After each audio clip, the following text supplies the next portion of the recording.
What is up? Happy Easter week, everybody. I have the kindergarten lesson plan. This is a video only for kindergarten.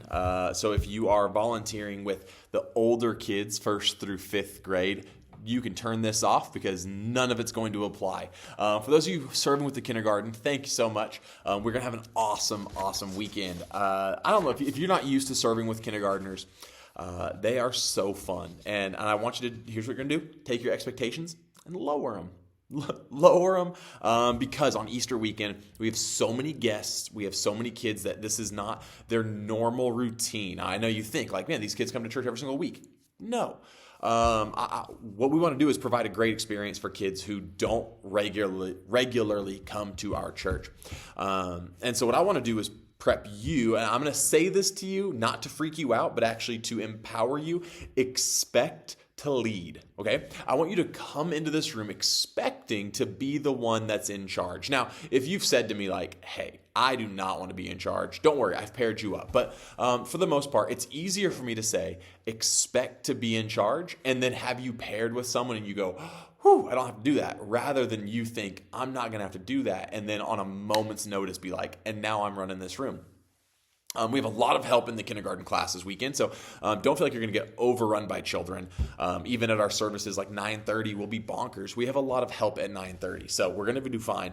But just as I'm going through this and as you look at the lesson plan, just ask yourself, okay, how would I say that or how would I do that? While knowing that I want to make this as foolproof as possible. Carolyn Snavely put together this lesson plan, and it's fantastic for the kids and for you. So let's just do this. The first 15 minutes as kids come in, it is free play. So I'm going to use the 8 a.m. service as the example of time because it's a round number. So 8 o'clock.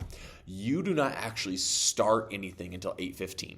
Okay, so if you're coming in at 6:30, you start at 6:45. So 8 o'clock, 8:15 rolls around. Now we're going to have the kids put their toys, not all the way away because they'll play with them later, but put things back on the table or put Legos back near the Lego wall where they go.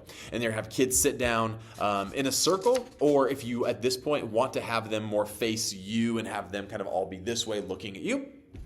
What you're going to do is have kids answer the following questions. And again, this is not like a required back and forth. It's just like a fun, silly opener. So it's what are your favorite things about Easter? Do you have a favorite Easter candy or food? So you can be like, hey, after church or this weekend, who's going over to someone's house to have Easter dinner? What are you most excited about? What kinds of activities do you do around Easter time? Do you go visit the Easter bunny at the mall, or do you do an Easter egg hunt at home, or do you dye Easter eggs? Like they're letting them ask and answer these sorts of questions. You're going to do those, and then you're going to have an intro of these are our expectations. These are to help you, the leader. They're on the paper. You will have them right here in a copy. Number one, the eyes are on the teacher. Your ears are for listening. Your lips are zipped. This is especially when it's not your turn to talk. Your lips are zipped. Your hands and feet are kept to yourself, and your brains are engaged. And so then if a kid is doing something that's not that, you can always go back to like, oh, are our ears listening? Or, oh, are we keeping our hands and feet to ourselves? That's for your benefit. Our big idea, so this is everything this weekend is about, is that Jesus died and rose again. And so you're going to have kids point. Jesus, they're going to point up. Jesus died, and they're going to slump over. So when they say died, and all the kids are going to be sitting on the floor, and you're going to say, point up and say, Jesus died, and then rose again. You're going to have them jump up and like celebrate and dance or whatever it is you want to have them do. But that's very exciting news that Jesus died and rose again. Then on the TV, so in this, I'm actually in the kindergarten right now. There's on this TV, you will have a remote control. And it's as simple as pressing next. And it's going to go through our large group time. So there's going to be a story. There's going to be worship and a story. And then the big idea will be on there as well. At the very end, there's a dance video just for kids to be silly and move around. But again, that's not required. It's just an extra thing for you. So you're going to do that opening questions and the Jesus died and rose again. That's going to take 10-ish minutes, maybe 15 if you have a ton of kids and you want to let more kids answer. But also, if you have 5 volunteers in the room and you have 20 kids, you can split those kids in half and send 2 volunteers with 10 kids and 3 volunteers with 10 kids, and you can split them up that way. Absolutely cool and fine as well. After all the large group stuff is done, which again, you're just clicking through the slides. When it's time to dance, the motions are on the screen. Dance with the kids. If they see you just standing there doing nothing, looking like you're in misery, they will just revolt and they will go nuts. So you're going to do a review. Again, it's very simple questions, because when kids get picked up and mom and dad go, "What'd you do in church?" They're going to ask them at some point, "What did you learn?" Why were Jesus' friends sad? The answer is right there, because Jesus died on the cross. Well, what did Jesus' friends find at the tomb? Nothing. It was empty. After the angels talked to Mary, who did she see? Jesus. Who died and rose again? Jesus. And is Jesus still alive right now? Yes. So these are not discussion-based questions. You are not leading like a full-fledged small group like we would for adults. This is what we want to do for kids right now, is go like, "Hey, this cool thing happened. I want to tell you about it. And when your parents ask you about it later, I want them to know that we taught you something." Okay. But at the kindergarten level, we just want to like think of them like sponges, where we just want to like keep pouring the water on that sponge, and it's going to soak up, fill up full of knowledge.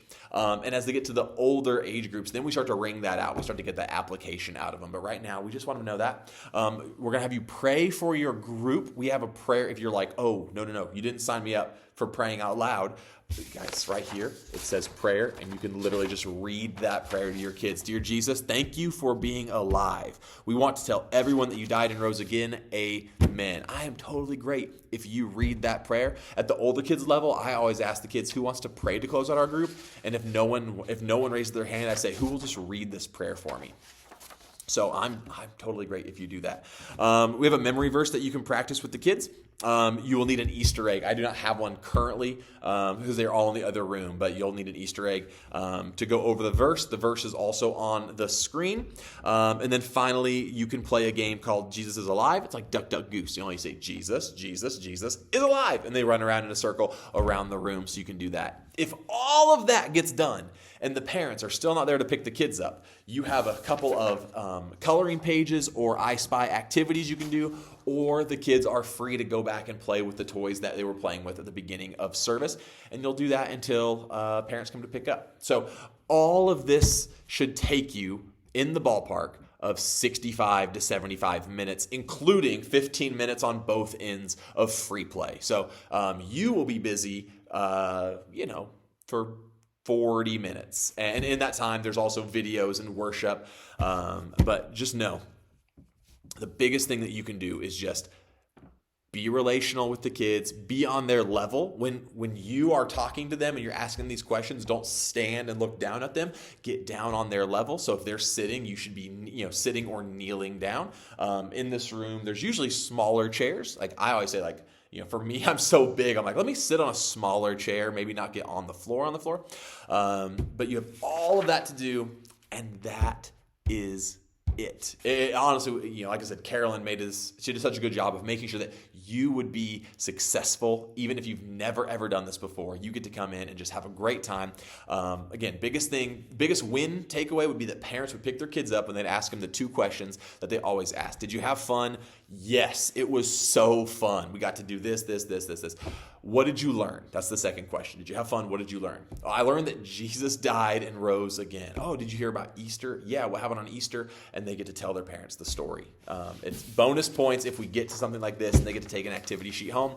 But quite frankly, I don't care if you guys get to that or if you do that, if you're playing with the kids and you're engaging the kids and having a great time. So if you have any more questions as the day, Thursday, Saturday, Sunday approaches, feel free to reach out. Feel free to ask. Always better for you to ask beforehand and come in prepared rather than to go, "Oh, wing it and figure it out," and then realize in the moment you don't know what's going on. So don't ever hesitate to reach out and ask.